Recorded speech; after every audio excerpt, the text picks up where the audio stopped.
Bien bonsoir, bienvenue.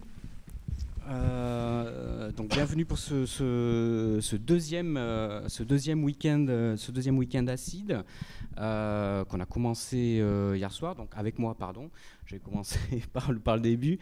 Patrick Chia, qui a présenté hier soir, c'était donc au Cratère et en avant-première son dernier film Brothers of the Night qui sort mercredi prochain. Et pour ceux qui n'étaient pas là hier soir, donc vous pourrez le rattraper à l'American Cosmograph qui le reprendra dans quelques temps. Et le Cratère le reprendra également, certainement après. J'en profite pour remercier le distributeur Epicentre qui a accepté qu'on fasse cette avant-première. Et puis à côté de Patrick, Ioannis Nuguet, et qui présentera donc son dernier film qui date de 2014, je crois, et on attend le prochain, j'espère vite. Donc merci beaucoup à tous les deux d'avoir fait le déplacement, d'avoir accepté l'invitation, d'avoir fait le déplacement. Juste deux mots pour vous rappeler quand même un petit peu le principe du week-end.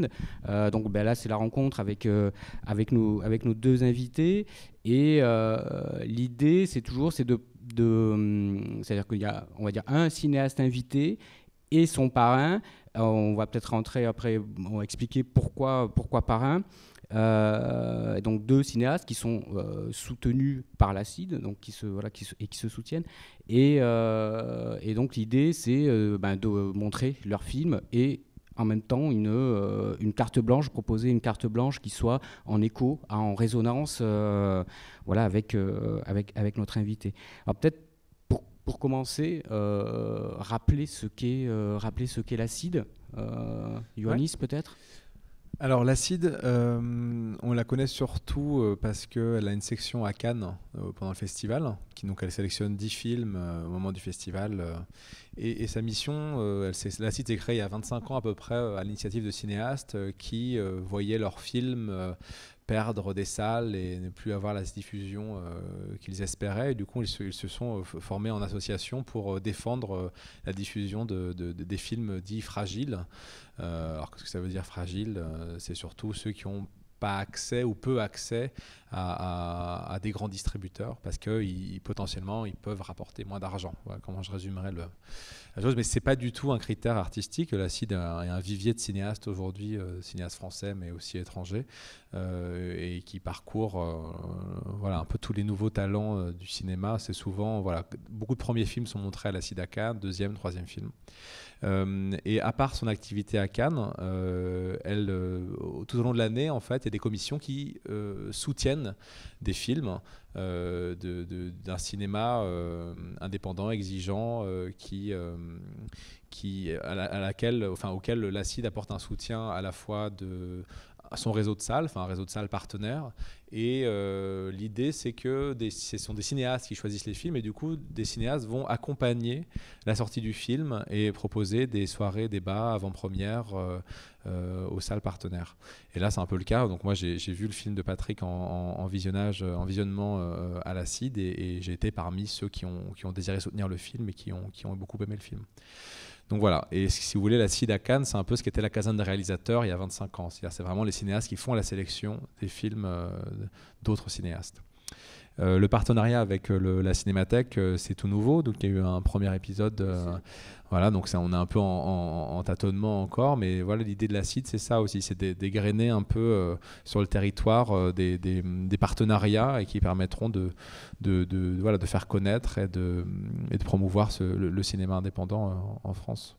Je sais pas si et pour rebondir par rapport à la Cinémathèque, c'est...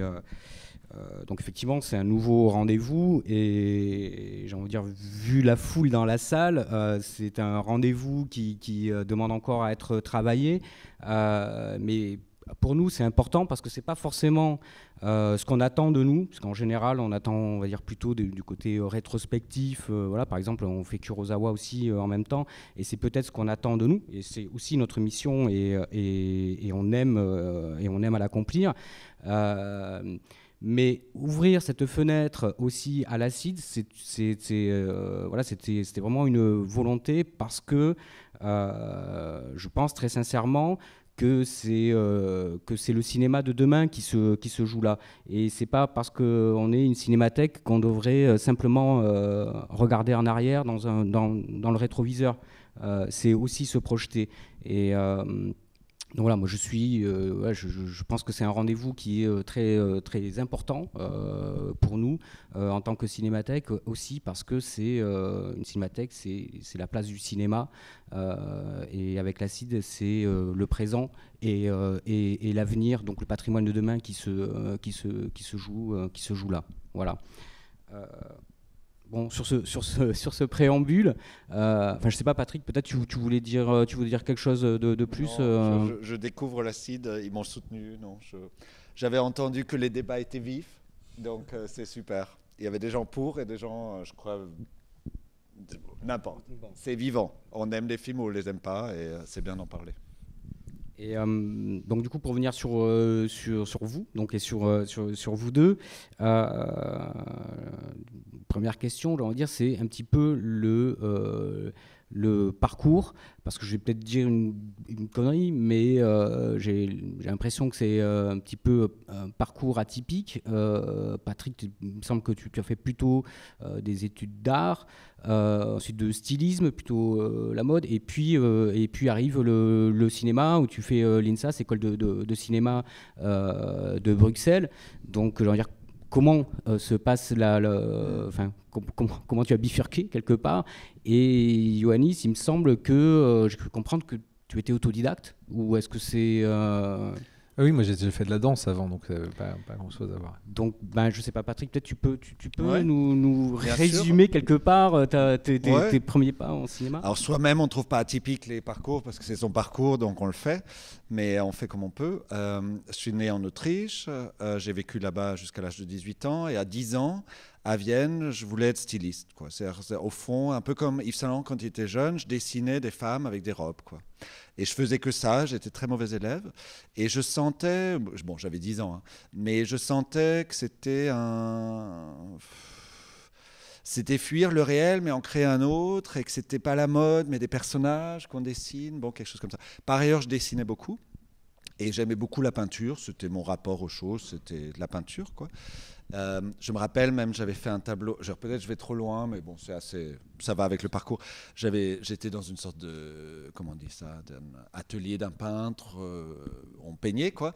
Et arrivait un jour une femme qui travaillait pour une institution psychiatrique et qui avait choisi mon tableau pour un truc sur enfants et psychose et je sais pas, et j'étais tellement fier, quoi. Genre, je trouvais ça génial, enfance et psychose, genre ça m'a un peu inquiété, je voyais bien que c'était bizarre, mais le tableau était pas si bizarre, mais ça me plaisait tout de suite, parce que peinture et psychose c'est revenu plus tard après. Bon voilà, et donc à 10 ans je rêvais de Paris, en fait, c'était très simple, je rêvais de Paris, donc à 18 ans je vais à Paris.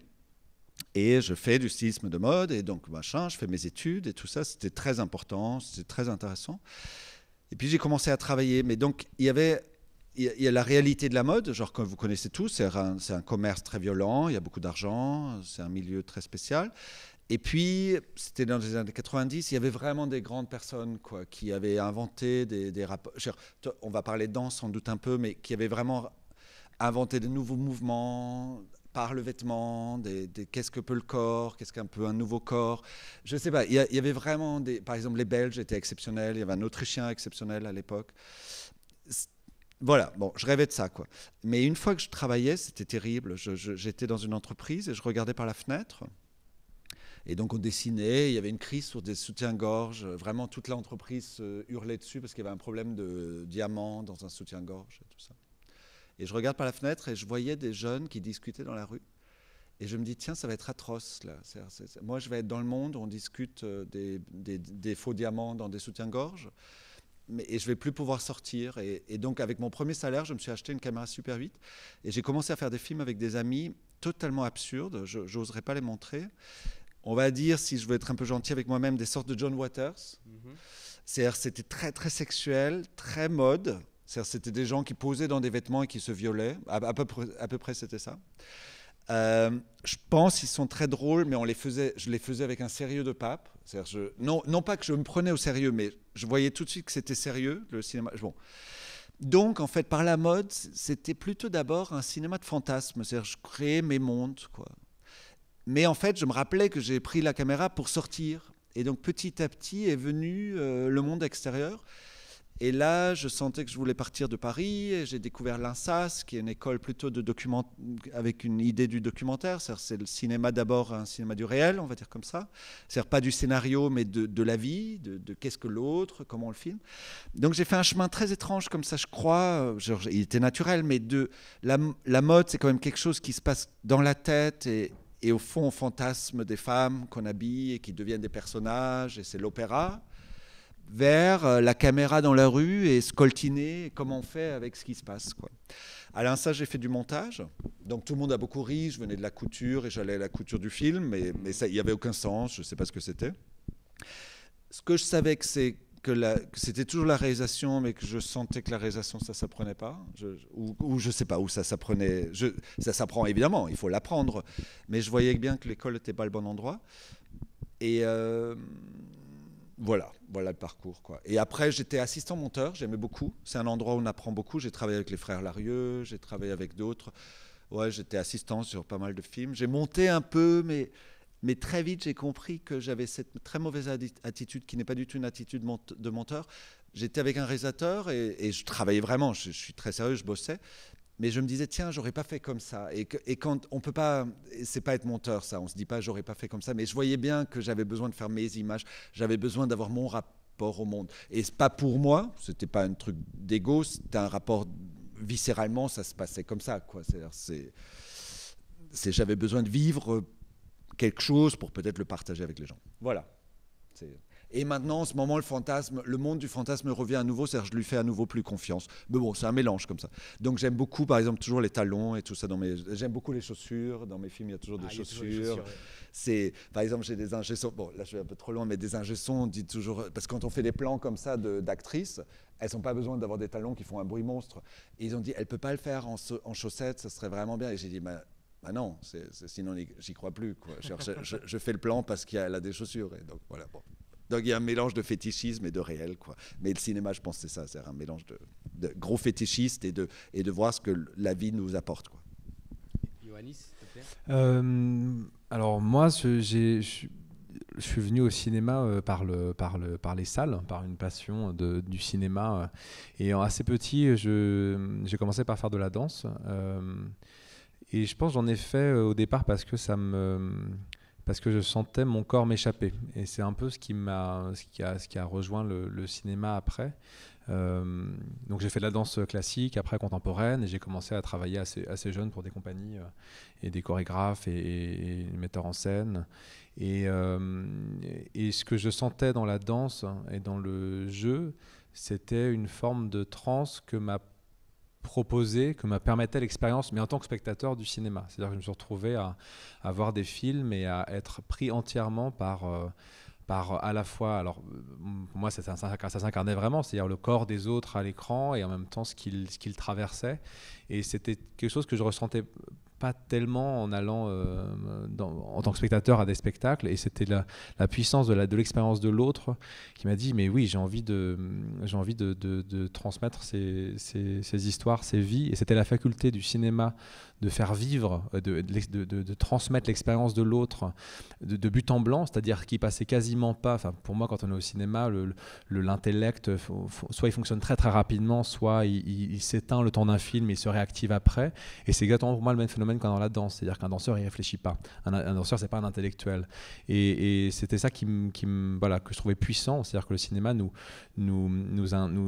s'inclut en nous, il y a quelque chose qui nous transperce, sur lequel on est désarmé quasiment, dans le meilleur des cas, et qui va faire appel à tout ce qui est d'un peu primal dans nos perceptions du réel. Et c'est d'abord ça qui m'a attiré. Alors moi, je ne savais pas du tout comment faire, j'avais aucun pont entre la danse et le cinéma, enfin il y en a vraiment très très peu. Et du coup, j'ai un moment où j'ai décidé de tout arrêter, quoi. C'est-à-dire que la seule solution pour me mettre au cinéma, c'était d'avoir plus rien. Et du coup, je me suis mis à l'école des films. Donc, j'ai pris à Paris à ce moment-là toutes les cartes illimitées possibles, la Cinémathèque, le Forum des images et la fameuse diabolique UGC. Et j'ai fait 8 films par jour pendant un an et demi à manquer du cinéma. Mais pas du tout, j'écrivais pas du tout sur les films de manière complètement du vaudou, quoi. Je me mettais devant un film et puis je le prenais, et alors j'y retournais plusieurs fois et j'avais une espèce de confiance comme ça, un peu que ça allait créer un inconscient. J'avais besoin d'un espèce de terreau inconscient parce que j'avais pas du tout envie de passer par une école. Enfin, moi, j'étais pas du tout scolaire, j'ai fini mon école très rapidement.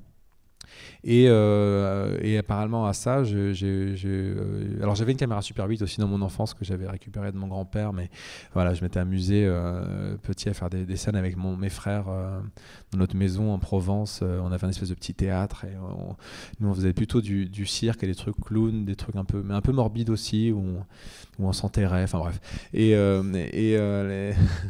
Et du coup, quand j'ai eu décidé ça, en fait, voilà, vraiment parce qu'il n'y a pas de pont entre le cinéma et la danse. Enfin, en tout cas, moi, je n'en connaissais pas à l'époque. Je ne me suis pas laissé le choix, quoi. Je me suis dit, t'arrêtes tout. Et tu es tassé 1 an et demi. Et j'ai acheté une caméra.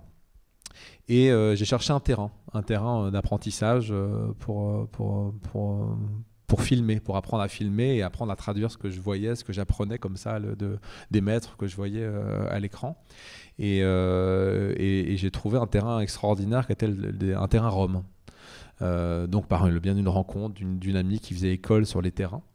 Et là, en fait, pour moi, il y avait tout. C'est-à-dire qu'il y avait le film, il y avait du polar, il y avait à la fois les flics, les films de gangsters, il y avait du western, il y avait du film d'amour, il y avait des mariages, il y avait des grandes fêtes.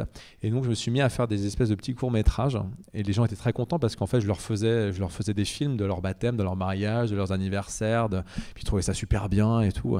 Et donc, voilà, c'est comme ça que j'ai appris, en fait, en me donnant des espèces de petites idées comme ça, et là, au fur et à mesure où j'avançais, les films devenaient de plus en plus expérimentaux. Et je crois que l'un des derniers que j'ai fait, c'était un mariage où je ne filmais que les pieds. Donc tu parlais des et donc le gars était pas très content, quoi, de résultat. Il était un peu déçu. Mais voilà. Et donc je me suis dit là, bon, voilà, faut commencer à imaginer un film. Et du coup, j'ai fait un court-métrage après avec une toute petite production qui était inspirée d'un livre. Enfin, c'était pas un livre, c'était une conférence de Didier Huberman qui était exposée à disparaître. Qui était en gros la théorie que je résume rapidement, c'était c'était peuple exposé à disparaître. Et plus un peuple est exposé, c'est-à-dire médiatiquement ou même visiblement dans la rue, plus sa disparition est imminente. C'est-à-dire qu'on parle toujours les Indiens, par exemple, ont été extrêmement exposés. Là, aujourd'hui, ils ont disparu. Enfin voilà, il y a eu tout un. Et j'ai imaginé comme ça une famille rom sur un trottoir à la vue de tous. Avec les médias, avec tout ça, et dont la disparition était programmée, ce qui était tout à fait réaliste, parce qu'après ils étaient emmenés, déportés, on peut dire, dans leur pays. Donc c'était mon premier court-métrage, et un producteur l'a vu, et on s'est rencontrés après, et après j'ai commencé à écrire Spartacus et Cassandra comme une fiction, à partir de leur histoire, de leur vie. Et finalement leur vie, le réel dépassait tellement la fiction que je pouvais imaginer que avec le producteur on s'est dit on garde la forme du conte que j'avais imaginé et on tourne plutôt avec ce qui arrive là, quoi. Voilà pour résumer. Alors justement, votre question, c'est parce que vous l'avez abordé tous les deux là, c'est la question du réel. Alors c'est une question qui peut fâcher. Parce que c'est toujours le réel, le réalisme, le vraisemblable, voilà, ces choses-là. Et c'est Carmelo Bene qui disait, qui avait cette phrase, qui disait il n'y a pas de surréaliste, il n'y a que de mauvais réalistes. Et je trouve que quelque part, même si les formes sont différentes, mais je trouve qu'effectivement, il y a peut-être un pont entre votre rapport chacun au cinéma et qui serait une forme de surréel. Enfin, je veux dire, on laisse de côté les surréalistes, le mouvement, hein, mais de surréel, c'est-à-dire que le réel est là, mais vous le transformez complètement pour en faire, peut-être pour en faire autre chose que ce que d'autres pourraient faire finalement. Alors, Du coup, ma question, c'est justement quel est votre rapport justement au réel et à cette question du réel et du cinéma, comment il s'en empare et du coup comment vous en emparez et comment on fait, parce que justement Ioannis tu dis au départ c'était une fiction et puis finalement ce qui était sous les yeux était beaucoup plus fort mais en même temps il y a quand même cette idée de conte derrière. Donc on est vraiment sur le fil du rasoir.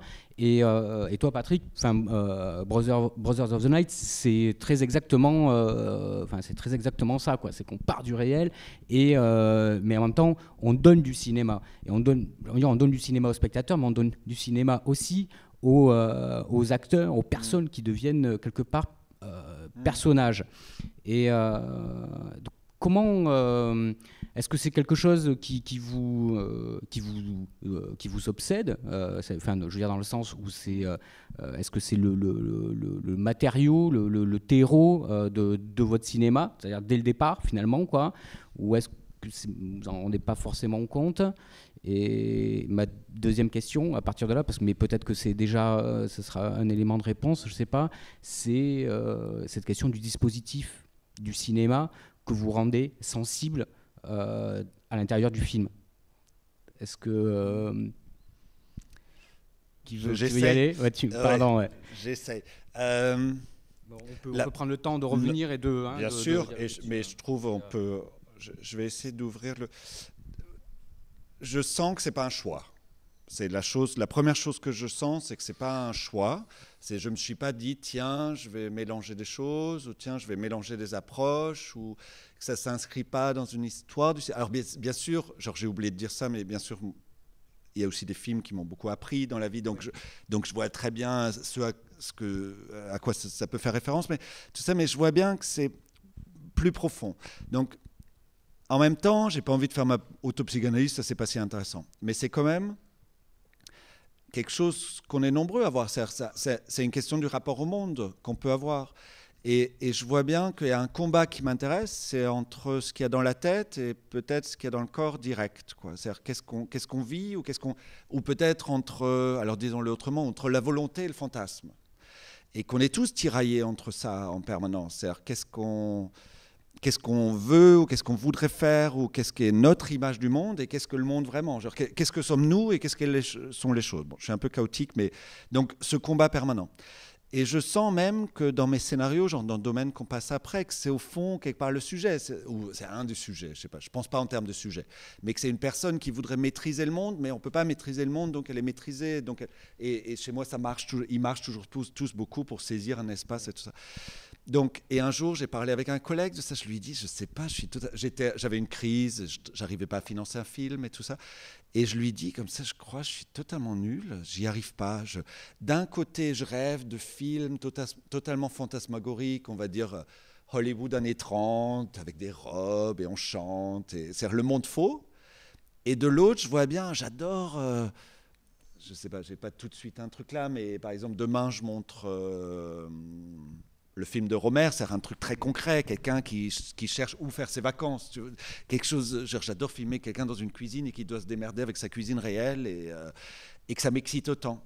Et cet ami m'a dit d'une manière très simple, bon, mais c'est ça ton travail, trouver ton assemblage, c'est ça, trouver ton addition de ça ou ta confrontation de ça, et c'est ça tes films, donc calme-toi, c'est pas si grave.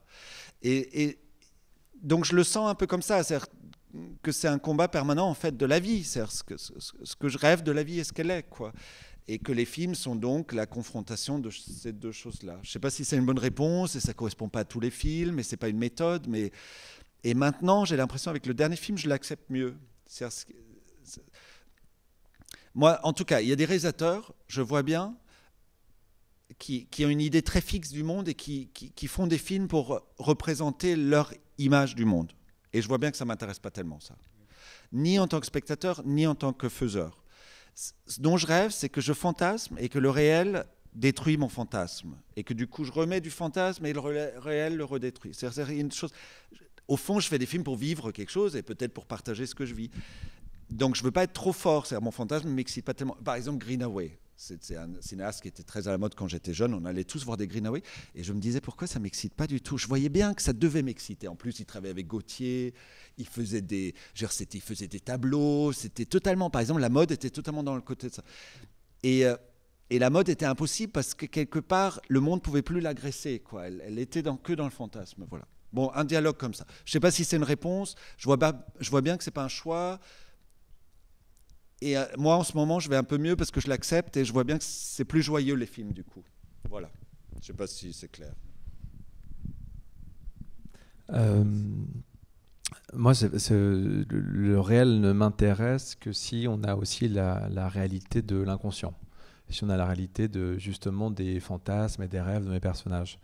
Et je suis beaucoup moins intéressé par mes propres fantasmes, d'une certaine manière, que ceux des personnages, ceux que j'imagine de ces personnages-là ou des gens réels. Enfin, pour Spartacus et Cassandra, je notais énormément leurs rêves, enfin, je leur demandais leurs rêves, et finalement, ce qui m'intéressait, enfin, quand je dis ce film, c'est un documentaire, oui, mais un documentaire sur leur inconscient, sur leur blessure inconsciente, et parce qu'en fait, ce qui je trouve le plus intéressant à filmer, enfin, dans la vie finalement, c'est pas tellement l'accident, mais c'est tout ce qui se passe derrière, c'est-à-dire tout ce que ça génère en nous d'images, de traumas qui vont être le moteur d'un projet, d'un futur. Il y a d'avenir que parce qu'il y a des accidents qui créent en nous des réflexions, qui nous amènent à autre chose et qui vont nous créer des rêves, des cauchemars et tout ça.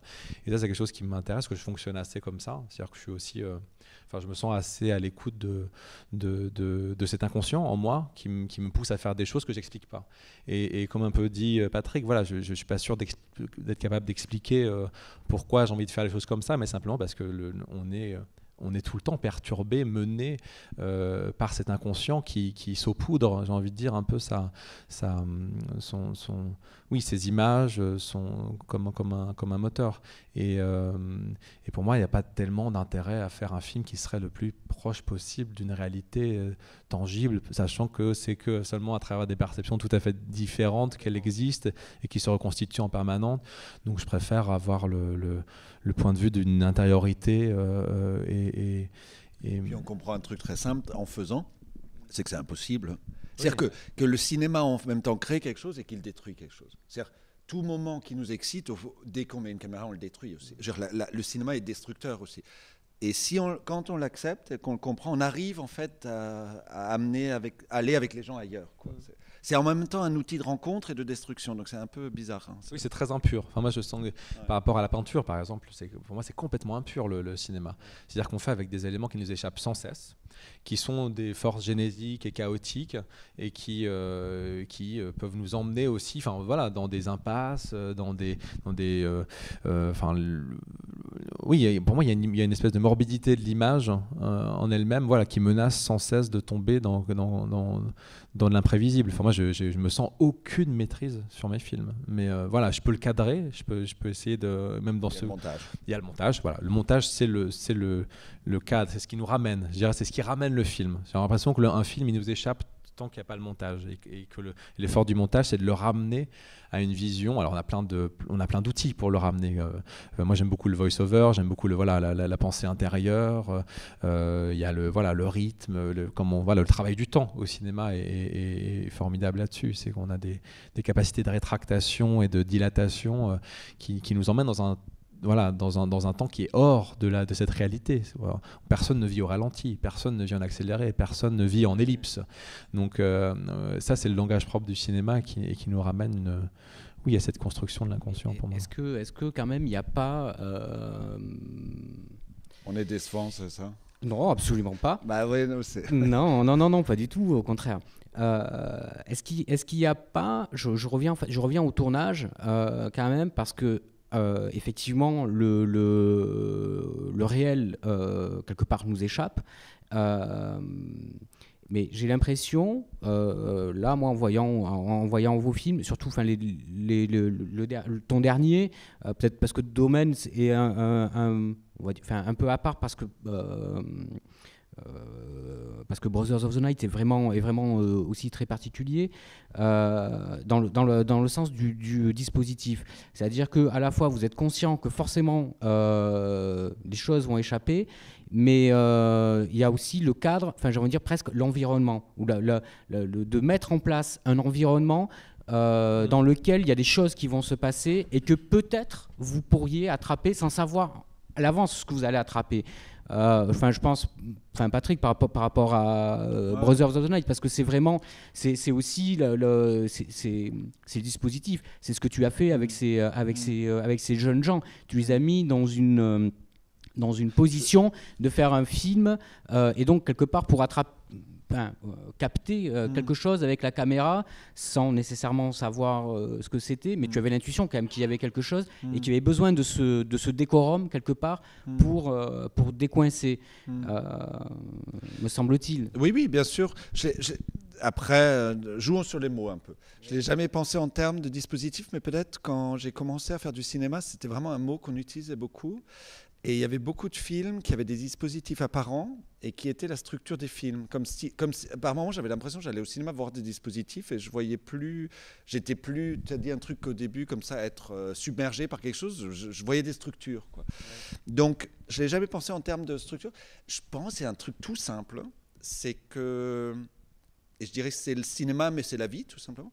C'est le fait de faire plusieurs films ou de vieillir et d'avoir de l'expérience.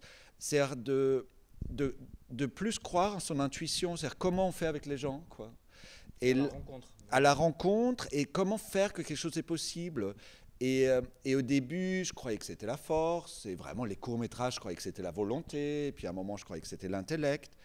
Et maintenant, je vois juste qu'il faut être un peu bien avec les gens pour que quelque chose puisse se passer. Genre, c'est comme quand on va à un dîner. Si on est plus positif, le dîner se passera mieux, quoi. C'est ça. Alors qu'au début, quand on est jeune, on croit que plus on dira des choses intelligentes que j'ai jamais dites, mais plus on est raide, plus ça va bien se passer. Ça se passe pas comme ça. Bon, voilà. Donc, je crois,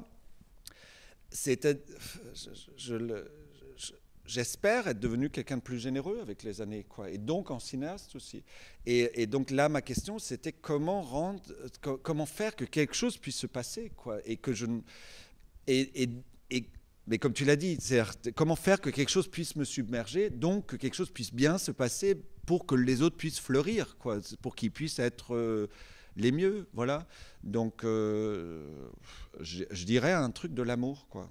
Donc j'ai moins pensé en dispositif que faire confiance aux sentiments que j'avais pour les gens que je filmais et moins à mes idées. Donc ça rejoint un peu fantasme et réalité, quoi, ce truc-là. Donc moins de volonté, mais plus créer un cadre où quelque chose est possible. Je ne sais pas si c'est clair comme ça, mais bon, je ne vais pas vous dire ça à chaque fois que j'ai dit quelque chose, excusez-moi. Et je vois les premiers films, et je trouve que c'est très intéressant à voir chez d'autres réalisateurs aussi. Les premiers films, je vois beaucoup de volonté, beaucoup d'idées. Et là, c'est drôle, je vois bien, tu n'es pas du tout le seul qui me parle de ça. Évidemment, il y a l'air d'avoir une grosse idée. Et moi, je fais pas celui qui n'a pas eu d'idée, j'en ai eu, il n'y a pas de problème. Mais j'ai surtout des idées je crois que j'ai appris pour moi comment je peux faire qu'on peut vivre quelque chose avec les gens. C'est-à-dire, en fait, on fait des films pour apprendre à vivre aussi. Hein. Bon, on le fait pour les spectateurs, mais pour apprendre soi-même à vivre. Et on va voir des films pour apprendre à vivre aussi. Donc, il y a un truc comme ça. Peut-être je vis mieux qu'avant, quoi. Je rejoins complètement Patrick là-dessus. Pour moi, le film, c'est aussi mon outil pour vivre des nouvelles aventures, vivre des choses avec des gens, aimer des gens. Je l'imagine pas du tout comme une parenthèse. C'est-à-dire que d'ailleurs, je vis très mal. Là, par exemple, on est en train d'écrire avec mon co-scénariste et je me sens tout à fait isolé. Mais après, c'est une période nécessaire. Mais le bonheur que j'ai eu à vivre avec les protagonistes de mon film, d'imaginer ces choses-là avec eux. Alors il y a un dispositif parce qu'il y a un lieu. Pour moi d'abord c'est un lieu en fait. C'est ça qui circonscrit un peu, j'ai envie de dire, le cinéma à un endroit. Et puis il y a quelques choix qu'on fait mais qui finalement ne sont pas des très gros choix, j'ai l'impression. Puis on peut toujours revenir dessus. Et c'est vraiment pour moi s'il y a cette aventure et ce plaisir de vivre ensemble là, moi c'est quelque chose d'important en tout cas qui laisse trace et qui enfin, j'ai besoin que le film s'incarne, quoi. J'ai besoin que ça soit pas seulement un tournage, que ça soit pas seulement un objet qui circule après de salle en salle. Et j'avais envie de pouvoir me dire que même après Spartacus et Cassandra, par exemple, que même si le film rate, même si ça ne marche pas, même si très peu de gens le voient, ben on aura vécu ça et ça sera quelque chose de tangible, de solide et qui aura été quand même du cinéma. Ça n'aura pas été juste une aventure de... Voilà, le cinéma, c'est aussi tous ces moments-là de tournage où les gens s'inventent, où les gens se libèrent, se trouvent...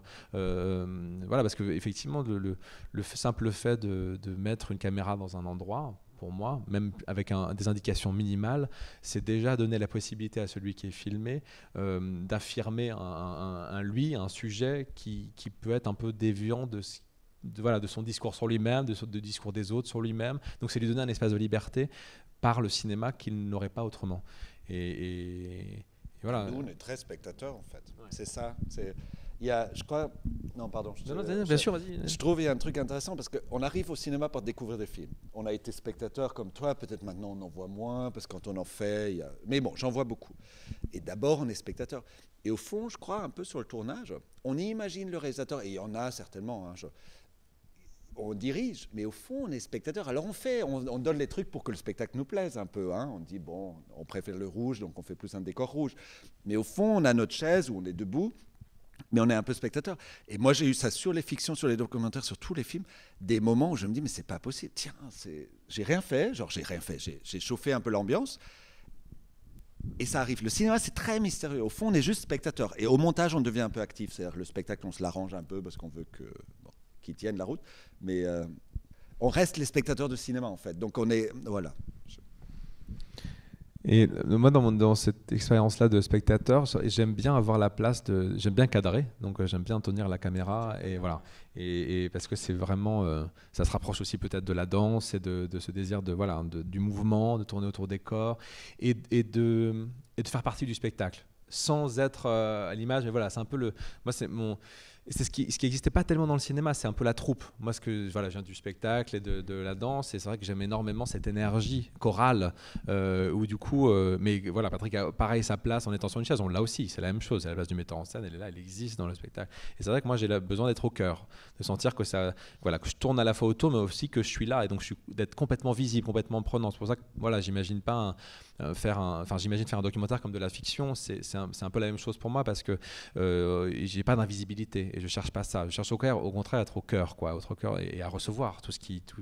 Donc je me sens un peu comme complètement électrisé par tout ce qu'il y a autour de moi et voilà, à parcourir un peu là-dedans. Et dernière chose, si on est bon spectateur, c'est comme quand on va au cinéma.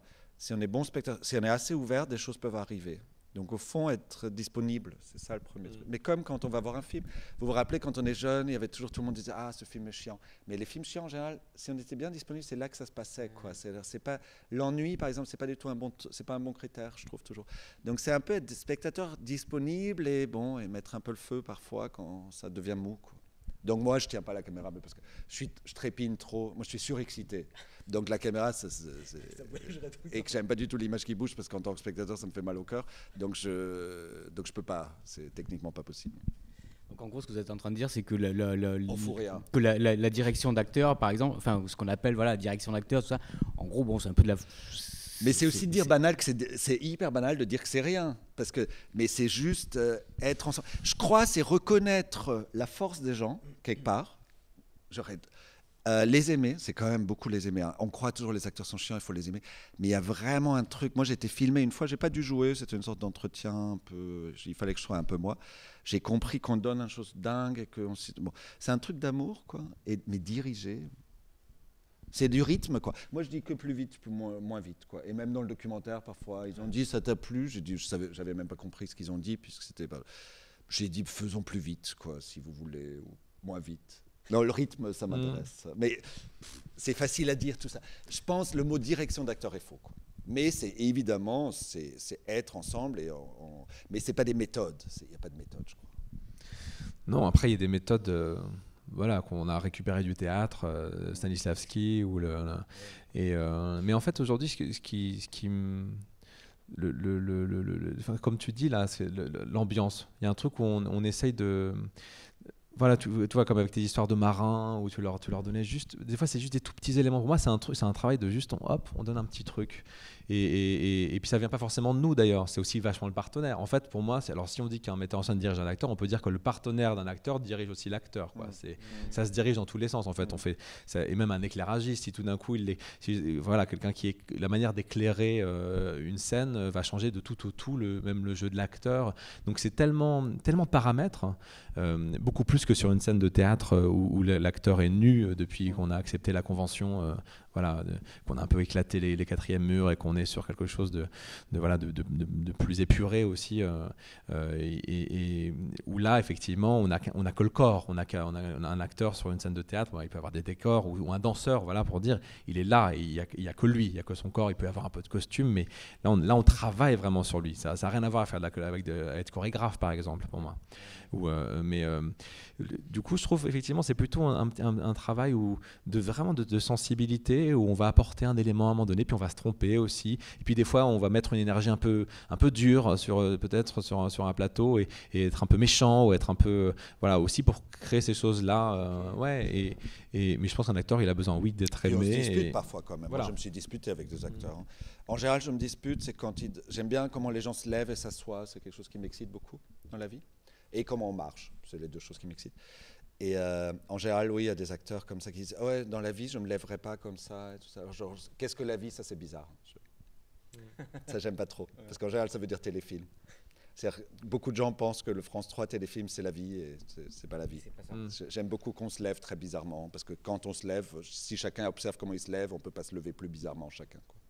Je crois que la vie est très théâtrale et que nos mouvements sont très chorégraphiés. Ce qui ne veut pas dire qu'ils sont tous maîtrisés. Ouais. Il y avait je pensais à un spectacle de Maggie Marin qui est que sur la marche. Et je sais que c'est qui est un de ses grands chefs-d'œuvre, mais qui est sur ce quotidien de la marche. Et on est tous en spectacle, quoi. On est tous des acteurs extraordinaires de notre démarche, de notre corps, de nos gestes. Là, comment on tient nos micros, comment on se courbe le dos. Donc on peut aller très très loin là-dedans. Je sais plus ce que je voulais dire, mais je sais plus. Et la marche, je rebondis du coup parce que par rapport à Domaine qu'on verra tout à l'heure, où la marche c'est vraiment très important. Enfin, c'est quasiment le sens de la vie qui passe par la manière de marcher ou la vitesse. Sûr. Il y a un truc, je crois dans les années 80, on disait ça à propos des Woody Allen. Tu te rappelles de cette expression, c'était walk and talk? Non, il y avait ça, il y avait des plans walk and talk. Ouais. Et on se moquait, des gens se moquaient un peu de ça. Ah oui, encore un film où ça va marcher et parler. Ouais. Et déjà jeune, j'adorais. Alors c'était les scènes que je préférais, homme-femme ou homme-homme. Ils marchent et ils parlent. Alors, ça me préoccupait beaucoup. Et c'est drôle dans le dernier film, non, parce que ça me préoccupait, mais qu'eux, ils m'ont dit, c'est pas possible, on marche pas. Donc, du coup, qu'est-ce qu'un film à l'arrêt? C'était absolument tragique, et je voyais bien que mon fantasme d'un film où ça marche, ça n'allait plus, parce que là aussi, c'était mon projet qu'on allait marcher dans Vienne, puisqu'ils n'ont pas de lieu et tout ça, mais c'était théorique, et je vois comme j'ai tout de suite arrêté la théorie, quoi. C'est-à-dire, tout de suite, j'ai dit, ah oui, vous marchez pas, mais on va pas marcher. Alors qu'au début, je forçais encore. Béatrice Dalle marche peu aussi. Je pense, il y a deux choses, et je le crois vraiment que, et je ne sais pas si je pourrais théoriser ça, mais la danse et le cinéma ont beaucoup de choses à se dire. Et certainement autant, voire plus que la littérature ou le cinéma. Parce que l'émotion, je crois, au cinéma, vient beaucoup du mouvement. Bon, c'est vraiment une grosse banalité que je vous dis là, mais du mouvement de l'acteur. C'est-à-dire, qu'est-ce qu'il invente comme mouvement? Et qu'on invente avec lui, parce que la manière dont on le filme, évidemment, on souligne un mouvement ou non. Mais c'est-à-dire, l'émotion de Buster Keaton est une invention de mouvement, quoi. Et si je pleure, c'est à un moment qu'il a une façon de lever un bras qui est absolument dingue. Catherine Deneuve, par exemple, je suis absolument subjugué quand elle se retourne, c'est-à-dire des retournements dingues. Et je crois que l'émotion de Catherine Deneuve, c'est ça. C'est pas parce qu'elle me dit qu'on pourrait pleurer là, que la scène est triste, c'est parce qu'elle a une manière de se retourner où on est toujours entre panique et désir, quoi, genre absolument dingue. Et la marche a de ça. C'est-à-dire, la marche est ce qui, moi, m'émeut beaucoup. C'est-à-dire, les gens qui marchent, c'est une manière comment comme j'ai dit tout à l'heure, ce mélange entre fantasme et volonté, c'est-à-dire comment maîtriser le monde, comment chercher sa place et comment pas y être, et que chacun marche différemment, et que j'adore les gens qui marchent pas dans le bon rythme, et Béatrice Dalle a une façon absolument dingue de marcher. Je me rappelle, j'avais des articles, quand un film sort, on a des articles, et en général, on se dit, oui, les articles, la question n'est pas tellement est-ce qu'ils aiment ou non, c'est est-ce qu'on est surpris par l'article. Et il y en avait un qui m'avait sidéré, parce qu'il a parlé de cavalière qui a perdu son cheval. Et ça, j'y avais pas pensé, évidemment. Mais évidemment, c'est une cavalière. Et l'article dit, mais pourquoi elle a une cravache, puisqu'elle a plus de cheval? Et vraiment, elle cravache, elle marche comme s'il y avait une armée derrière. Et on voit, et je crois, s'il y a une émotion dans le film, ou en tout cas ce qui m'émeut, moi, ou à l'époque, c'est que quelqu'un qui marche comme s'il y avait tout à tenir et elle tient pas. C'est-à-dire le chaos, ordre et chaos, ça m'excitait beaucoup. Et j'adore la parole, parce que je pense, au fond, c'est la même chose. Moi, c'est Rohmer qui m'a appris ça, peut-être, genre les films de Rohmer, que l'émotion, c'est pas tellement ce qui est dit, c'est pourquoi on parle tellement, quoi, pourquoi on parle et comment on parle. Et que la forme de la parole, moi, ça me... Les grands metteurs en scène inventent des façons de parler aussi, quoi. Les grands acteurs inventent des façons de bouger, et les grands metteurs en scène peut-être des façons de parler. Et que l'émotion naît quelque part... Et après, qu'est-ce qu'on fait, nous, quoi? Là, aujourd'hui, on s'est rencontrés l'après-midi. Qu'est-ce qu'on a fait? Donc, on a marché. On ne marche pas tout à fait dans le même rythme. J'ai vu, ça ne colle pas tout à fait. Mais c'est pas grave, c'est très beau. Et on a parlé. Et on est allé voir une expo et on a rien vu parce qu'on a que parlé. Mais est-ce que c'est si intéressant ce qu'on s'est dit? Je sais pas. Mais on a parlé dans ce lieu, un moulin. Donc, on parlait en moulin. Voilà. Bon, et que la vie, c'est ça. Et je trouve que c'est un truc très beau, là. Voilà. C'est un outil de mise en scène, je trouve, où on atteint beaucoup l'autre. Tu as dit quelque chose avant que moi, je partage moins, mais qui pas du tout contre. Il n'y a pas de vérité là-dessus. Mais moi, très vite, j'ai compris que j'allais pas atteindre les gens en eux. Tu vois, l'inconscient pour moi. Je savais, moi je crois, je savais, je crois pas. Je crois que c'est une affaire de surface, quoi. Je crois beaucoup à la surface, mais ça vient de la mode peut-être. Tu vois, on va faire avec quelques signes extérieurs. Et je trouve la marche et la parole me donnent un accès un peu, qu'est-ce qu'il pourrait y avoir derrière, quoi. Tu vois, jamais je pourrais dire que j'ai accès, j'y arrive pas moi, c'est avoir accès à l'autre côté, quoi. Moi je fais avec les surfaces et je compte sur le spectateur de remplir comme dans la vie, c'est-à-dire j'ai ta surface et j'imagine des choses derrière, quoi. Ouais.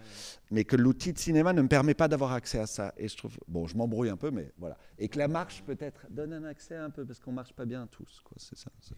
Et alors, du coup, et la danse, parce que la danse aussi, ouais. Dans tes films, est quand même très, très présente. Ouais.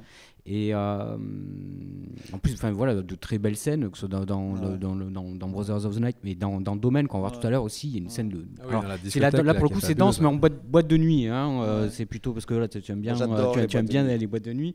Et je sens, j'adore. Moi, j'adore. Et du coup, il y a aussi quelque chose. Alors, et c'était, je sais plus, il y a quelques semaines, c'est Bertrand Bonello qu'on recevait. Et lui aussi, il y a toujours des séquences, il y a des scènes de danse dans ces films. Et il disait que c'était assez compliqué en fait à filmer et que c'était aussi très difficile en fait pour les acteurs parce que c'était vraiment un moment où ils se mettaient complètement à nu. Et du coup, qu'est-ce que tu cherches? C'est cette question de mouvement aussi dans la danse. Je pense déjà, je me demande qu'est-ce que j'aime tellement dans les boîtes de nuit, et qu'est-ce qu'on aime d'ailleurs dans les boîtes de nuit. Alors on peut aimer la musique et draguer et tout ça, c'est évident, ça c'est la base. Mais qu'au fond, c'est un lieu où on est tous, je dirais, appelons ça star, quoi. C'est un lieu où on se met en scène. Donc je trouve que c'est un lieu de cinéma au fond. Et moi, quand je vais en boîte, j'adore danser, machin, mais j'adore aussi regarder les autres. C'est quand même un lieu des possibles. C'est la nuit, on s'habille, on joue quelqu'un. Le vrai et le faux se mélangent beaucoup dans la boîte de nuit. C'est une sorte de lieu théâtral naturel. Je crois qu'il y a de ça qui m'excite. Et à mettre en scène, j'aurais pas de théorie, et je ne sais pas si c'est difficile, mais je vois bien que, par exemple, ça nous est tous arrivé d'aller dans des boîtes pourries avec une boule disco, avec 10 personnes, et que c'est extraordinaire. Parce que c'est vrai, je sais pas, il y a un truc. Et que les gens dansent juste comme ça, et tout ça. Et j'ai compris, par contre, j'ai travaillé avec beaucoup d'acteurs là-dessus, j'avais fait aussi des workshops sur discothèques et jeux d'acteurs, je me suis posé des questions comme ça.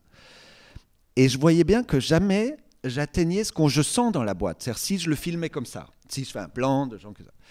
Et qu'au fond, la boîte de nuit en cinéma, je trouve ce qui est intéressant, c'est pas de la saisir comme un événement extérieur, mais de saisir ce qu'on y sent, donc de changer de point de vue.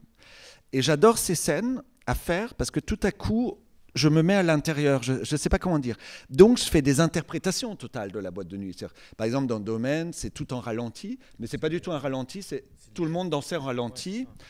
Et qu'au fond, moi, quand je danse en boîte, parfois, ou quand on prend des drogues, on se trouve tellement sexy qu'on a l'impression qu'on est au ralenti et que c'est le plus beau et que la mort rôde, mais on vit encore et tout est désirable. On pourrait faire l'amour avec une colonne. Bon, plutôt d'essayer de mettre en scène cet état-là. Donc, un changement de point de vue comme ça. Voilà. Et c'est difficile, oui, c'est un peu difficile parce que les acteurs croient souvent, et moi-même, que pour atteindre la vie, il faut se lâcher parce qu'on croit qu'on se lâche en boîte de nuit. Et en fait, c'est des scènes les plus artificielles à faire, en fait. Et c'est pas du tout, ouais, je suis dedans et ça marche. Ça marche pas du tout. Il vaut mieux faire cadavre et tout ça. Genre, c'est très interprété, quoi. Et je trouve, moi, ça rejoint. Bon, je parle un peu trop là, mais ça rejoint beaucoup. J'ai fait beaucoup de forêts. Et on m'a toujours demandé, les forêts. Bon, en Autriche, il faut savoir, il y a beaucoup de forêts. Donc, voilà, je connais la forêt. C'est une de mes questions, la forêt, justement. Non, mais je crois qu'il y a un truc de base qui va avec la boîte de nuit, qui est parfait. C'est-à-dire, la boîte de nuit, comme la forêt, il n'y a pas de mur. Tu as parlé de théâtre, quoi. Et une des choses très difficiles en mise en scène, c'est, pour moi, c'est les gens avec des murs, quoi. C'est-à-dire des gens dans l'espace. Je trouve une cuisine, c'est très difficile, les déplacements et tout ça. Et peut-être c'est un peu par flemmardise, c'est-à-dire la forêt c'est super, tous les axes ça va à peu près. Genre qu'est-ce qu'un champ contre champ, comment dire, on n'est pas fixé par l'espace réel, quoi. Et la boîte de nuit c'est pareil parce que bon il y a des murs dans une boîte de nuit mais on les éclaire pas en général. Donc il y a que des gens et c'est comme des troncs d'arbres plus ou moins. Et non mais plus ou moins, vous voyez ce que je veux dire. Oui. Donc il y a une liberté de mise en scène qui permet d'être proche de l'acteur. C'est assez super à faire, quoi. Voilà. C'est pas une théorie généraliste de vérité. Hein. Mais du coup... Mais je crois que c'est un peu flemmard. Voilà. Mais quand même, c'est sur Domaine, le jeune comédien, comment il s'appelle, Isaïe Sultan, au moment du casting, justement, tu leur avais demandé, je sais plus, j'ai vu ça. C'est vrai. Tu leur avais demandé en fait d'écouter de la musique. Hein, c'est ça, tu rien du tout en fait différent. C'était mon premier long, donc j'avais des idées un peu absurdes. Comme ça, et lui s'est mis à danser et quelque part c'est là que tu as trouvé qu'il y avait quelque chose dans son. J'ai un truc très bizarre. J'adore les acteurs ou les êtres humains. Je trouve dans la vie, peut-être je suis un peu sage. Je suis très sérieux en fait. Et donc j'adore les gens qui sont explosifs et qui m'amènent ailleurs. Et j'aime bien les gens compliqués. Et Béatrice Dalle n'est pas du tout compliquée, mais elle est évidemment plus extraordinaire que le projet que je peux lui proposer. Genre, elle est plus forte que le scénario, quelque part. Et donc, j'adore les gens qui m'envahissent, qui me dépassent, quoi. Et en même temps, dans les films, je trouve que les Américains font souvent ça, j'adore les observateurs, les méga passifs, genre les spectateurs du film. Et Isaïe a ça, donc j'ai tout de suite aimé. Et lors du casting, j'avais un truc comme ça, puisque je cherchais un jeune, je sais pas, j'avais pas des grandes idées, mais donc, il mettait un casque, et il devait juste écouter, parce qu'un de ses grands rôles, c'est écouter. C'est très difficile de jouer de l'écoute, parce qu'il n'avait rien à faire. Donc, c'est super, l'écoute. Très bien, genre, j'avais pas d'avis, en fait. Et il écoute de la musique, et tout à coup, il se met à bouger. Et il avait une manière de bouger. Genre, c'était absolument dingue. Je voyais bien qu'il adorait danser, mais qu'il ne savait pas. Il y avait les bras qui ne tenaient pas. Genre, il inventait un mouvement, quoi. Absolument dingue.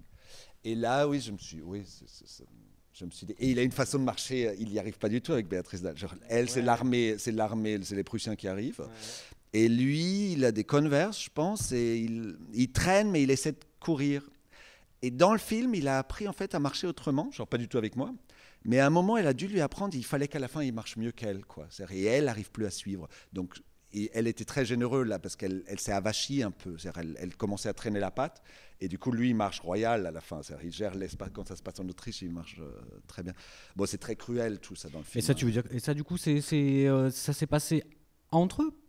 Ils ont compris le projet, donc parce que c'est effectivement parce que le film, il y a ce côté, on va dire un peu roman d'apprentissage quelque part, et enfin ou de passage de relais d'un personnage à un autre, quoi, on va dire qui est jeune et qui va, on peut parler d'émancipation quelque part. Effectivement, il y a un moment donné où ça change, et la façon de marcher effectivement en fait partie. Mais ça s'est fait naturellement sans même que tu leur demandes. Je dirais, non, là je reviens à la question de la direction d'acteurs. Je pense ils ont très bien compris mon hystérie. Genre que Béatrice Dalle, elle est très intelligente, donc il y a une chose, quand je lui parlais talons ou comment se retourner une chaise, elle voyait où était ma... D'ailleurs, elle aimait bien ça, elle croyait, elle a dit, oui, tu as l'air très sérieux, sage au début. Et après, tu es totalement taré, quoi, parce que vraiment, les retournements de chaise, c'est ce qui me passionnait le plus. Alors, elle a dit, mais on a des monologues tonnes comme ça. On passait que du temps sur des retournements de chaise. Donc, elle a très bien compris où se passait l'émotion. Et je pense c'est un rapport chorégraphique. Chorégraphie ne veut pas dire que je maîtrise les mouvements. Je ne lui dis pas comment poser un téléphone, ça, je ne sais pas faire. Mais l'idée, l'émotion est là. Et elle a très fort ça, quoi. C'est-à-dire, bon. Pourquoi je dis ça? Et donc, elle a compris. Et dans les plans, elle m'a aidé, quoi, quelque part. Comme tu as dit, les acteurs se dirigent à un moment. Et c'est-à-dire, plus elle... Avachi, c'est le mot? Ouais, il n'est pas beau, mais bon, c'est celui-là. Et plus, il voyait qu'il pouvait prendre la force. Elle lui donnait... Elle a dit, c'est toi maintenant le rôle principal. En fait, on changeait de rôle principal, quoi. Ouais. Et la star s'éteint pour que l'autre puisse devenir un peu star. Très cruel, tout ça. Très cruel. J'ai fait des films très cruels. Il y a un petit côté. C'était tout à l'heure à midi quand on en parlait d'une étoile aînée, justement d'un passage comme ça. Ouais. Non, c'était cruel, ouais. Mais ça l'amusait, elle, donc elle m'a laissé le faire, quoi. C'est-à-dire comment éteindre une star comme ça. Et du coup, toi, pardon, je passe peut-être un peu du coq à l'âne, désolé, oui, mais il y a la film et la forêt, donc si un peu. Si un peu. Si, il y a la forêt. Il y a la forêt. Ouais. Mais non, mais du coup aussi sur les corps, parce que c'est quelque chose qui est important sur et sur les corps où la présence véritablement. Et parce que dans ton film, il y a des scènes. Il y a des scènes très fortes. Il y a aussi, il y a une violence aussi qu'on sent, en tout cas qu'on ressent. Et du coup, comment tu travaillais? Est-ce que finalement tu n'étais pas, on va dire à l'inverse, peut-être de Patrick, de ce qu'il vient de dire, et plutôt d'être devoir être un peu une sorte de pompier, de devoir. C'est un incendie. Je sais pas. Je me pose la question, et c'est pour ça que je te la pose, parce que c'est. Il y a des présences. Les gamins, mais même avec les parents, toutes les personnes qui sont personnages, on ne sait plus bien. Après, ce qu'on voit dans le montage, voilà, on parlait de l'inconscient tout à l'heure. Pour moi, c'est le montage au cinéma apporte ça. Enfin, ce que tu fais une analogie entre deux images, tout d'un coup, il y a un germe inconscient qui se passe là, et aussi ce qu'on montre, c'est un moment, qui est coupé complètement de tout ce qui se passe avant.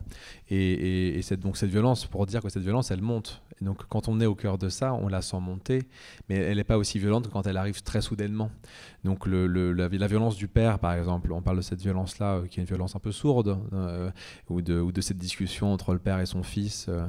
Elle est présente, elle est environnante, et le danger, il est relatif, c'est-à-dire qu'évidemment, si tout d'un coup le père se jette sur son fils ou l'inverse, je serais intervenu, donc j'aurais fait le pompier.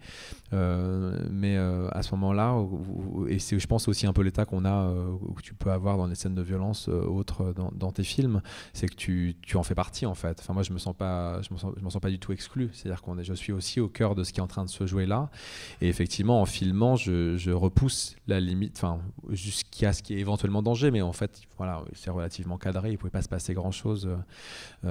Après, je la cherche pas, c'est pas quelque chose que j'ai cherché, c'est quelque chose qui était déjà là, qui m'attirait, bien sûr, mais je cherche pas à la provoquer, quoi.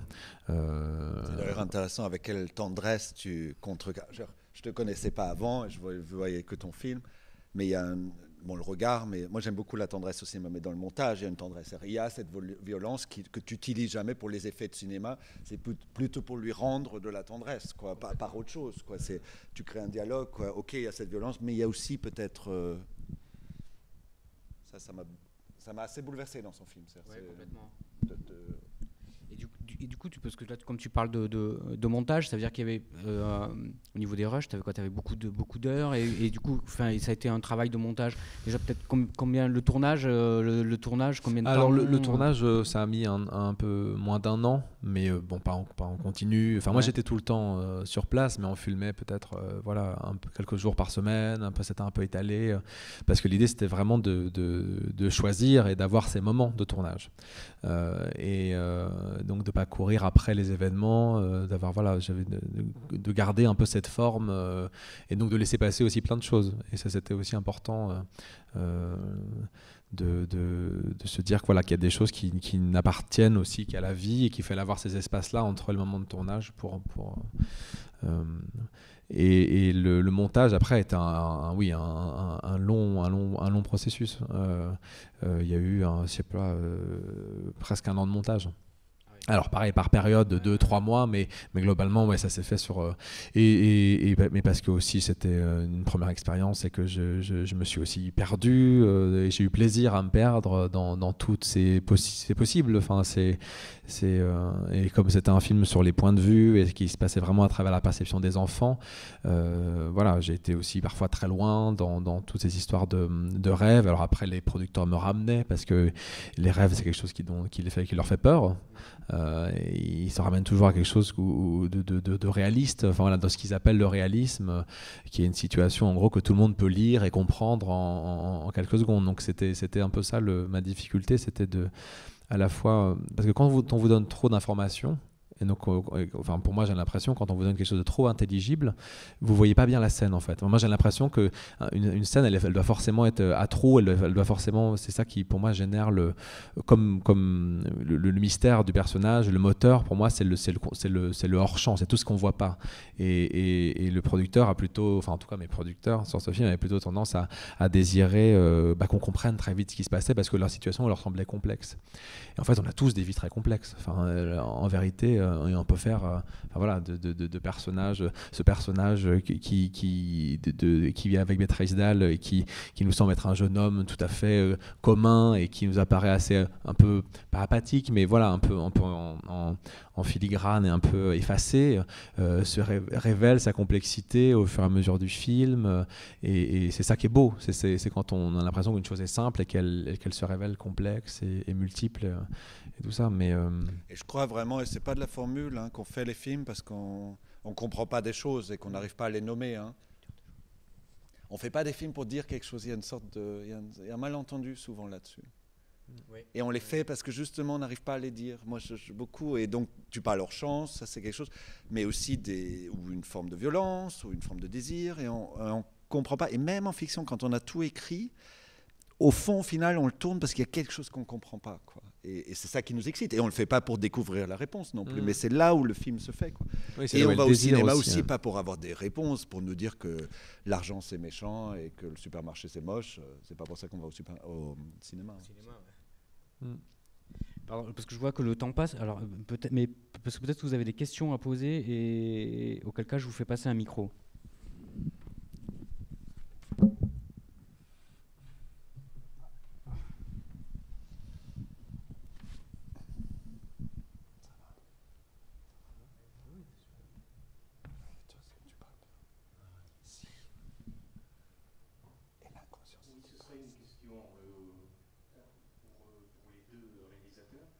Quelles sont les conditions de production, d'abord, de chacun d'entre vous?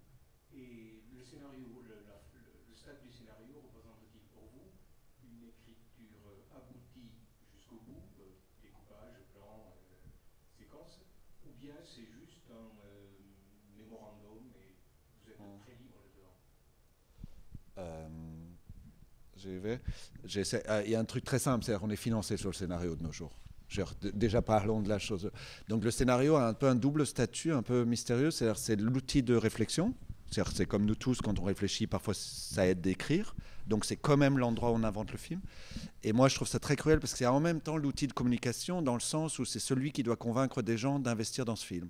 Donc c'est à la fois pour nous chercher et pour plaire. Alors il y a des gens qui disent oui, mais alors faites 2 documents, mais on n'a pas 2 têtes, donc c'est le même document. Donc c'est assez schizophrénique, mais là aussi, de film en film, on apprend un peu. Là, en l'occurrence, on a fait 2 films qui passent par l'écriture, mais qui sont pas. C'est plutôt de l'ordre de documentaire, donc qui sont pas entièrement que financés sur l'écrit. Quand c'est des fictions, c'est très stable. Tout l'art, et c'est là où les grands cinéastes, et je me trouve très loin de ça, c'est-à-dire de vraiment faire tout ce scénario et d'être assez fort sur le plateau de l'oublier. Mais pour ça, il faut être très fort, il faut avoir quelques moyens parce qu'il faut un peu de temps pour ça. C'est-à-dire qu'il faut avoir un peu d'argent pour pouvoir perdre du temps sur le plateau, de se tromper. Parce qu'à vrai dire, les premiers scénarios, on les a tellement travaillés, ils ont été tellement critiqués, puis ils ont été financés. Et donc, on est un peu coincé là-dedans. On s'est dit, bon, on l'a tellement travaillé, ça doit être ça. Et être capable de lâcher sur le tournage, de bien voir encore ce qui se passe. Je reviens toujours à ce truc de volonté et ce que le réel apporte. Et il y a des dilemmes là, c'est assez cruel. Donc j'espère que j'apprendrai à bien faire ce scénario et en même temps l'oublier au milieu au tournage. Oublier, parce que je ne crois pas que la vérité est là-dedans. Non, Et Béatrice Dalle disait ça super bien. Elle lit pas les scénarios parce qu'elle dit, écoute, quand c'est bien, en général, ça donne des mauvais films. Quand c'est mauvais, tu n'as pas envie de rencontrer le réalisateur, mais ça donnera un bon film. Donc elle dit, c'est hyper compliqué ces scénarios, donc elle les lit pas. C'est la solution. Mais bon. C'est un peu, moi je rejoins complètement ce que dit Patrick, avec beaucoup moins d'expérience que lui dans la fiction. Le scénario, enfin aujourd'hui tout le cinéma se finance sur le scénario. Donc de toute façon, vous êtes obligé d'y aller et même si vous imaginez pouvoir vous en défaire par la suite. Ce qui est compliqué parce que vos financements, vous les avez aussi par rapport au scénario. Donc si tout d'un coup vous imaginez une scène complètement différente qui demanderait 10 figurants de plus, c'est pas possible de le décider à la dernière minute. Donc malgré tout, le scénario balise quand même pas mal ce que vous allez pouvoir faire de votre film. Pour moi, c'est un peu un souci. Dans le sens où j'ai un problème entre cinéma et littérature, c'est-à-dire que et notamment sur les dialogues. Enfin voilà, moi c'est quelque chose j'aurais plutôt envie de donner des gros canevas que de donner des scénarios, voilà, avec les dialogues et tout ça. Après, c'est un passage qui est très intéressant, enfin que moi je découvre là avec le film que je suis en train d'écrire, parce que vous allez aussi beaucoup plus loin potentiellement dans les idées, la structure, les jeux sur la narration. Vous explorez des champs qui se rapprochent du montage pour moi, en fait. C'est-à-dire que j'ai l'impression en écrivant un scénario d'être un peu dans un montage imaginaire d'un film que j'ai pas encore tourné. Et du coup, ce que je fais là, par exemple, sur le deuxième film qui a une grande part, voilà, qui est essentiellement de la fiction, qui va être en montage, c'est que je suis en train de m'amuser à réécrire tout le film après mon tournage, c'est-à-dire de refaire un nouveau fantasme du film qui est pas encore là, mais qui cette fois j'ai la matière beaucoup plus précise avant d'aller en montage. Et c'est un espèce de pré-montage pour moi. Et du coup, voilà, mais le parcours des commissions avec les scénarios, c'est Après, on n'a pas trouvé mieux pour produire, quoi. Genre Hollywood a un autre système, c'est on produit des producteurs, genre le financement passe par l'entreprise, quoi. Mais en France, on n'a pas trouvé mieux parce que moi aussi, longtemps, je critiquais, mais quelle est l'autre solution? Je critique pas, je comprends. C'est un gros dilemme. Et en France, en général, il vaut mieux être bon Alors moi, j'ai une proposition. Non, mais c'est très compliqué, parce que dire qu'on fantasme un film, où tout est... Mais regarde ce qui se passe en théâtre et en danse. On te demande pas d'écrire 150 pages pour faire un spectacle. Oui, c'est moins cher, mais pas toujours. C'est pas toujours moins cher. Et alors oui, il y a des gros spectacles qui coûtent... un gros spectacle, c'est 300 000 euros, mais aussi le Théâtre du Soleil, et un gros spectacle, c'est 8 millions d'euros. Enfin, j'en sais rien, mais quelque chose comme ça.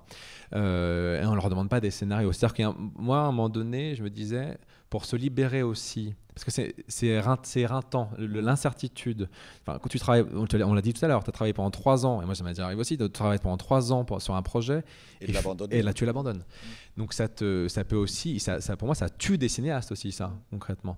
Et le système en théâtre, que je trouve un système assez vertueux, c'est le système des conventions avec la DRAC, où vous avez tout d'un coup une subvention pour un metteur en scène, c'est en son nom, et qui a une compagnie de théâtre, et il sait que pendant 3 ans, il aura l'argent pour faire son spectacle et ses spectacles.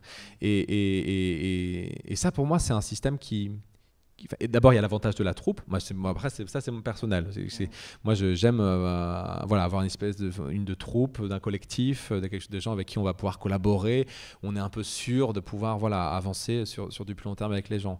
Et ça, pour moi, c'est un système qui nous dégagerait au moins pour quelques années de cette nécessité d'être au coup par coup pour chaque projet.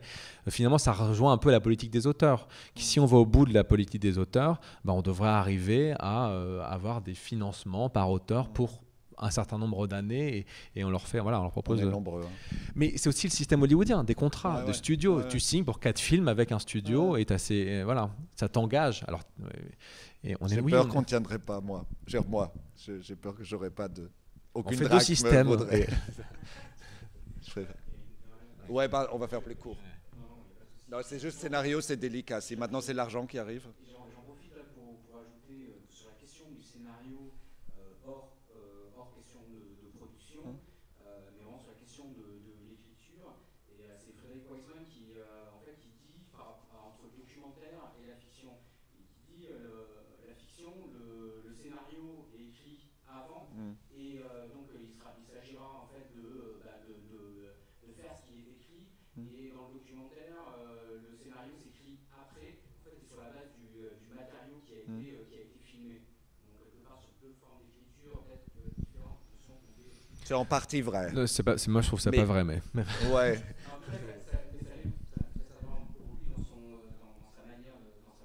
Oui, c'est ça. Parce qu'en vrai, on vous demande pareil autant de scénarios en documentaire qu'en fiction. Mais surtout même au-delà de production, même créativement, bien sûr. On écrit dans tous les sens. Hein. Et c'est hyper important d'écrire même pour un documentaire. Enfin, moi, j'ai écrit énormément avant le tournage. Moi, j'ai une question concernant Broder.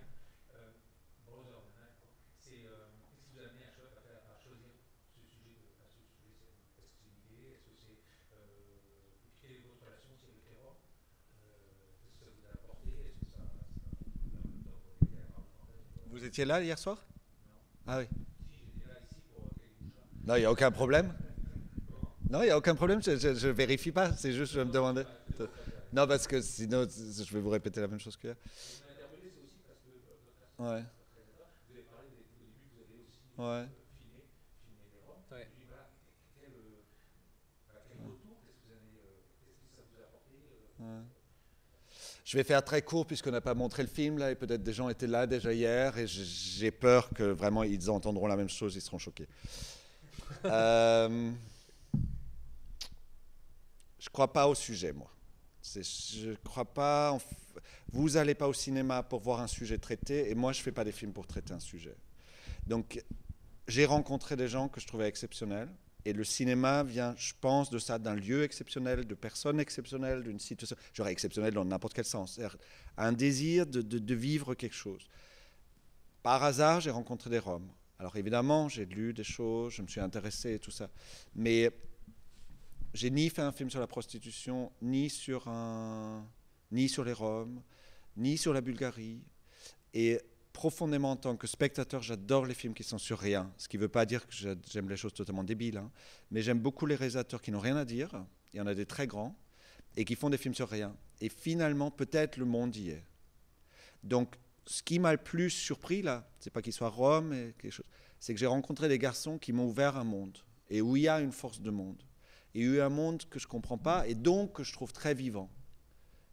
Et donc, ils m'ont permis de créer un film avec eux, quelque chose comme ça, parce qu'il y avait une forme de vie et de force. Si j'avais dit un truc, la prostitution c'est ça, ou les Roms c'est ça, ou peut-être c'est ça, ou quelque chose, je pense que ça aurait été la mort, ça, par contre. Donc, je pense que tout le travail, c'est de la vie. Et j'ai eu la chance et par hasard, c'est des Roms. Et je pense, en même temps, on avait des choses à se dire, parce que il y a des choses qui se ressemblent, on a rencontré, les gens ne se ressemblent pas, et c'est des êtres humains, mais il y a des codes qu'on reconnaît, quoi, comme si on faisait un film sur les Français, genre les Autrichiens qui font sur des films sur des Français, ça se ressemble toujours, il y a toujours une séquence fromage, et une séquence sexe, quoi. Non, voilà, je dis n'importe quoi. Oui, non, moi non plus, pas sujet, mais personnage. Moi, je cherche des personnes. En tout cas, je suis ému par des personnes, quoi, par des personnages et des histoires, quand même.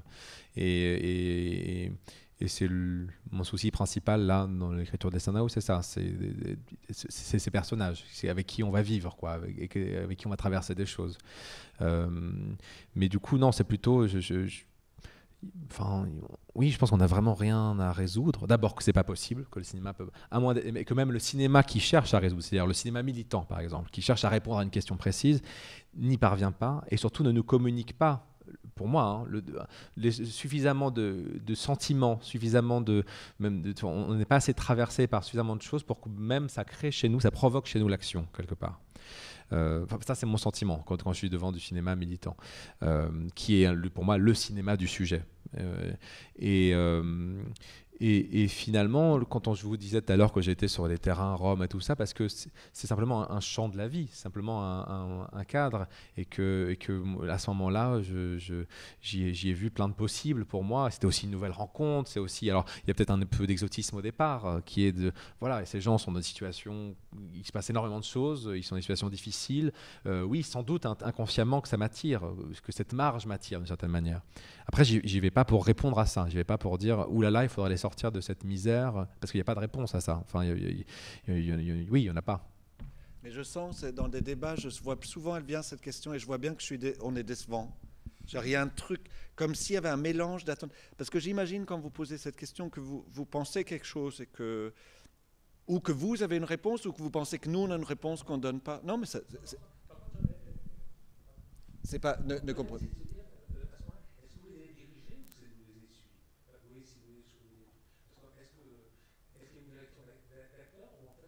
Non, j'ai fait ce que j'ai essayé de dire tout à l'heure, mais c'est toujours facile à dire après, parce que quand on fait, c'est assez physique. Hein. Je crois que j'ai essayé de créer un cadre où quelque chose peut arriver. Et donc un cadre, ça ne veut pas dire juste un lieu avec un clé, c'est être d'une certaine manière, éclairé d'une certaine manière. J'appelle ça, sur ce film-là, chauffeur de salle, quoi. Mais... Je crois que c'est difficile de... si vous n'avez pas vu le film... C'est abstrait. Brother of the Night, franchement, c'est difficile d'en parler comme ça si on ne l'a pas vu, parce qu'il y a quelque chose vraiment qui se passe... Et je crois qu'il est évident à l'image. C'est qu'on ne les dirige pas. Et donc c'est évident que c'est pas un film sur la prostitution ou sur les hommes, c'est autre chose, quoi, véritablement. Et cette question de la vie d'un groupe, et à toute la forme, à la fois tout ce qui est de l'ordre du réel, et de ces jeunes gens qui se mettent eux-mêmes quelque part en scène, et en même temps tout le dispositif du cinéma, c'est-à-dire le côté presque artificiel, puisqu'on n'en a pas parlé, parce qu'on en a parlé déjà hier soir, mais tout le travail d'éclairage, de lumière qui rappelle Fassbinder, qui rappelle le querelle de Fassbinder. Tout à l'heure, Yonis parlait des marins, qui en fait est l'ouverture du film. Donc en fait, on est dans un objet cinématographique, j'ai envie de dire, qui est pas abstrait, loin de là, mais dont il est difficile de parler et de ramener simplement à un sujet. Je pense qu'il faut véritablement le voir, parce que c'est une expérience de cinéma et c'est un partage. Je pense de la même façon que toi tu l'as vécu sur le tournage, que c'est une rencontre avec ces jeunes gens. Je pense qu'en tant que spectateur, il y a une rencontre qui se passe aussi. Et ça, on ne peut pas l'expliquer. C'est une question de feeling. Il y a quelque chose qui se passe, quoi. Et donc, on a essayé de l'aborder. Là, si on n'a pas vu le film, c'est difficile. Je suis au-delà de touché, parce que je pense qu'il y avait un but quelque part, c'est que la rencontre, c'est un de nos buts, c'est-à-dire la rencontre que nous avons pu vivre, qu'il y en a une qui se vive en tant que spectateur. Genre, quand nous, on va au cinéma, moi, Ingrid Bergman, dans Voyage en Italie, c'est une de mes rencontres de ma vie. Et que cette rencontre puisse exister, c'est absolument... C'est bien, c'est primordial. Et donc, c'est au-delà de diriger ou non, c'est vivre. Ouais. Et puis après, un dernier truc, j'adore les films qui sont sur des grosses choses, genre sur la vie, sur la mort, sur l'amour. Alors j'adore ces trucs-là. C'est surtout pas trop petit, quoi. Alors ils sont pas prétentieux, mais ceux qui disent oui, le temps passe. Alors ceux-là, je les adore. J'adore les films qui disent que le temps passe. Non, vraiment, je les adore. C'est les meilleurs. Juste, je remarque il y a 3 lignes dans le catalogue. Ils sont jeunes, ils sont beaux, ils sont roms. Après, c'est bien, il y a voilà, c'est 3 mots que je retiens. C'est pour ça que ma question est... Il n'y a vraiment aucun problème, mais là, vous commandez... Bon, alors d'une part, les synopsis, c'est pas forcément le réalisateur qui les écrive. Non, mais je sais pas si tu l'as écrit ou pas, mais il y a un mélange. Non, mais nous aussi, on a écrit la même chose. Si je vous avais dit c'est la vie, je pense que... Monsieur, ouais, il y a un truc quand on mélange là, parce que nous, dans notre synopsis officiel, il y a le mot Rome aussi. On ne va pas mélanger la communication sur les films et les films. C'est comme on ne mélange pas les bandes annonces et les films. C'est-à-dire on donne certaines informations où le film n'est pas ça, mais vous pourriez vous dire, tiens, c'est un mélange bizarre, allons voir ce que c'est. C'est la communication, on joue avec ça. Est-ce que c'est méchant ou non? Après, effectivement, comme tu dis, Franck, c'est difficile de dire, voilà un film sur le temps qui passe. Non, on peut dire ça entre nous et vous pouvez le vivre, j'espère, dans le film, mais... Non, mais de toute façon, comme tu dis, après, c'est la communication. Donc on essaye de se placer. On ne peut pas rentrer dans une. Là, on se lié dans une analyse du film. C'est impossible. Moi, par exemple, je voulais pas qu'il y ait le mot de Rome dans le synopsis du film. Non, mais je vous dis juste, là, après, c'est le distributeur qui a choisi et imposé qu'il y ait Rome, parce qu'il pensait que ça résonnait avec une actualité et que ça allait faire venir plus de gens. Moi, je pense qu'il se trompait. Je pense que ça en a fait fuir plus que ça en a fait venir. Et qu'on aurait parlé simplement que c'était un film sur l'enfance et un conte, comme j'avais envie qu'on en parle. Éventuellement, il y aurait peut-être eu plus... Enfin, c'était bien, il y a eu du monde, mais voilà, on se serait déconnecté de ça. Et c'était très important pour moi. Et peut-être qu'au détour du film, parce que le mot Rome n'est pas prononcé une seule fois dans le film, on aurait... penser que bah oui, ils sont roms et ils vivent dans la situation qu'on relate dans l'actualité et tout ça. Donc moi je suis d'accord avec vous, c'est aussi réducteur. Mais l'exercice du synopsis qui est en 3 lignes, de toute façon l'exercice du résumer quelque chose dans la vie, on est forcément absolument réducteur. C'est l'exercice même du synopsis. Et donc on va au raccourci qui a des mots-clés qui vont faire tilt, dont on espère qu'ils vont faire tilt dans vos têtes et dire ah tiens ça m'attire, ça me concerne, ça me touche, ou ah oui ça me pose problème, et voilà, qui sont des lectures pour un marketing de comment on vous fait venir. Mais vous m'avez l'air très têtu pour pas être venu voir. Alors si j'étais, je vous aime beaucoup, hein, aucun problème, ne le prenez pas personnel. Mais si j'étais là, j'avais pas vu un film, j'insisterais pas autant. Hein, je parle pour moi, hein, je serais timide. Non, mais non, c'est pas personnel. Mais je suis surpris parce que moi je serais hyper timide. J'ai pas vu un film et vous. Non mais allons-y, c'est pas grave. C'est de l'humour, hein, aussi. Mais, non, parce qu'il y a aussi dans le texte, parce qu'il y a le synopsis, mais quand même quand je présente, c'est juste... Non, je suis désolé, non, mais quand même, donc j'ai écrit aussi un film qui vous voit intelligemment entre scènes dramatisées par des décors et une lumière inspirée du querelle de Fassbinder et les confidences, les liens forts entre de jeunes hommes héritiers aussi beaux que des ragazzi sortis d'un Pasolini. C'est super, les personnes bien fait. Mais je pense que ça, c'est très exactement ce qu'est ton film. Sauf que, effectivement, je l'ai écrit dans la présentation la plus longue. Dans le synopsis, je peux pas mettre ça. Voilà, c'est juste pour aller jusqu'au bout. Et en même temps, le monsieur pointe un truc très difficile, c'est-à-dire que le cinéma, c'est une industrie, donc on joue tous avec des mots ou avec des gens. Genre, on travaille avec des distributeurs, on pense qu'en disant ça, chez les gens, ça éveille ça. C'est de la publicité. N'oublions pas, on est une industrie. Donc on a des affiches, on a des bandes annonces et des synopsis. Et sachez que ce n'est pas les réalisateurs qui font ça. Et que notre boulot, c'est que tout ça vous fait venir et que vous soyez surpris où ça vous mène. C'est un tout autre travail, quoi. Mais c'est de la pub, il y a de la pub, quoi. Voilà. Non, mais après, c'est pas... Non, mais après, enfin, je veux dire, on n'a pas à sauter sur le mot, sur le fait qu'il y ait le mot Rome dans. Oui, ils sont Roms aussi. C'est pas non plus un terrible problème. Mais nous, on les fait pas pour cette raison-là. C'est pas ça qui est au cœur. Mais ce qui est au cœur, on peut même pas le dire. Enfin, moi, j'ai du mal à le dire. On me demandait ce qui est au cœur de mon film, au fond. Alors, c'est quoi? Bah, j'en sais rien. Enfin, au fond. Oui, c'est cette traversée de l'enfance, cette séparation. Le temps passe. Mais non, mais c'est un grand sujet. Là. Éventuellement, il y a une dernière question, parce que justement le temps passe. Ouais, il passe. Non, mais il passe en vérité aussi. Ouais. Et dans le domaine là, ah oui, non, je l'ai introduit après. Et donc ouais, je vous rappelle du coup, parce qu'on va, donc s'il n'y a pas de questions, je propose que peut-être qu'on arrête. C'est la demi, comme ça nous laisse un peu de temps avant de remonter pour la séance de 21h. Donc Domaine qui suit là, qui était qui est ton premier long métrage, Patrick. Et puis, donc le week-end continue demain avec à 15h le Rayon Vert. Vraiment, on a choisi des super films. Hein. Voilà, à 15h le Rayon Vert.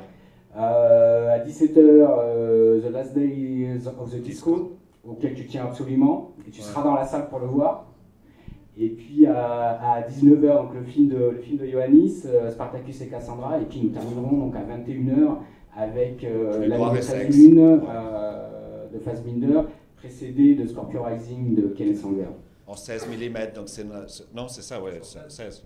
Ou c'est une copie française? Je suis pas sûr qu'elle soit française, je me rappelle pas. Bon, en tout cas, avoir ça en copie, c'est super. Ça existe sur YouTube, mais il ne faut pas regarder. Ah non, pas pareil. Merci beaucoup. Merci à vous. Merci à vous. Merci.